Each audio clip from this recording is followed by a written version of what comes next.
Somebody somewhere broke my 530 beer club glass, or lost it, or threw it away. I don't know. Lucky star glass it is tonight. All right, we can edit that out. Today on Porch Pints, Artisinal Brew Works, Touch a Crunch, Saratoga Springs, New York. Good fall time beer. I'm gonna pour mine. Last year, Alec and I went to Vermont on National Beer Run Day. We went on the longest beer run ever. And we stopped by Alchemist. Then we rolled on to Rock Art. From there, we went to Lost Nation. Don't drive in Vermont. Summertime. The roads have no asphalt. During the wintertime, they're covered in snow. We planned on chasing the local restaurant scene. We pull into town. We got this cool little Bavarian hut style looking hotel.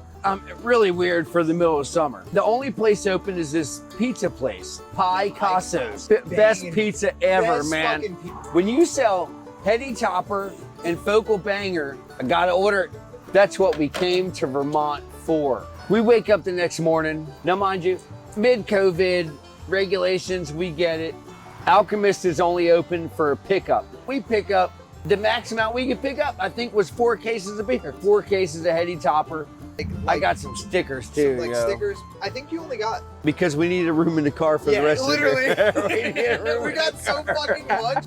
From there, we went to Rock Art. My friend Andy turned me on to Rock Art years ago. Their beers are fantastic. So from Rock Art, we roll over to Lost Nation. We sample their beers. Their beers are fantastic. Their food was great. You could ride your bike down the bike trail, and the bike trail stopped right next to the brewery. So you get off and you have a couple beers, have a little bit of lunch, ride on. The tragedy was that we got complained on at the hotel. Oh my God. There were no management personnel at the hotel. Front desk, there was nobody other than guests. We got a complaint about noise. It was the 2 of us sitting out in front of our hotel room in chairs that the hotel provided. Literally just chilling out on the back chilling, having beers of our ground level, looking at trees. Literally just fucking talking about Porch Pints. That's where it was conceived, was that night, sitting at that Bavarian hotel, the people above us complaining. That night, with a buzz, Alec decides that he's gonna call Artisinal Brew Works. I would say that night I was drunk as shit, but that whole fucking weekend trip, I was drunk as shit. I was like, hey, I saw this shit on Facebook, Warhead's sour beer. The sour shit that made your head pop off. I was like, hey, I'm from Virginia. I really want to try this. They were like, oh, we ran out of cans.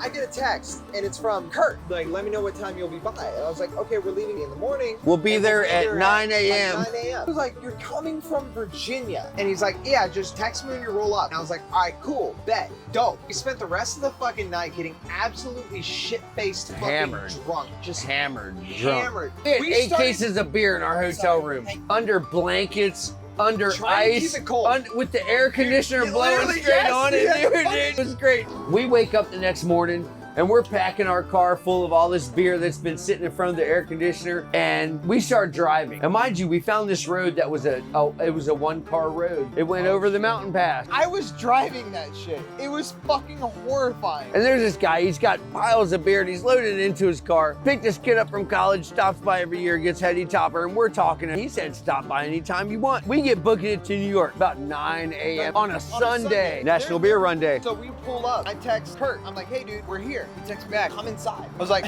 but we walk inside. We were the only dudes in there. 3 hours before they opened up. We were like, hey, we had talked to you guys about coming in and buying some of your Warhead Sour Ale. And he was like, oh yeah, cool. Hey, want to belly up to the bar? Kurt was top class, top-notch guy. Great fucking dude. I miss sitting at a bar and talking to my bartender and talking to my 8 new best friends that I just met, who were sitting next to me having a beer too. What was Kurt's response? Me too. Me too. So Kurt commenced to pouring us everything he had. All of his wit beers, his Kolsch, his IPAs, his many sours that were just on point. So many. Kurt started telling me this story about how him and his partner wanted to do beer based on a specific breakfast cereal, and how this specific breakfast cereal was not going along with their plans of producing said ale. Kurt and his partners commenced to going out and buying a pallet full of said breakfast cereal, Touch of Crunch. Touch of Crunch. Thank you, Kurt.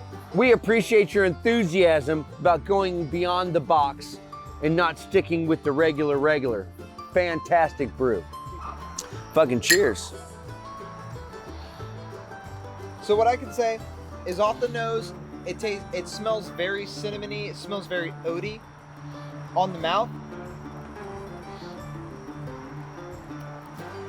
I get that cinnamony taste, that spice, that little spice, but the creamy texture as well. It is a full-hearted beer.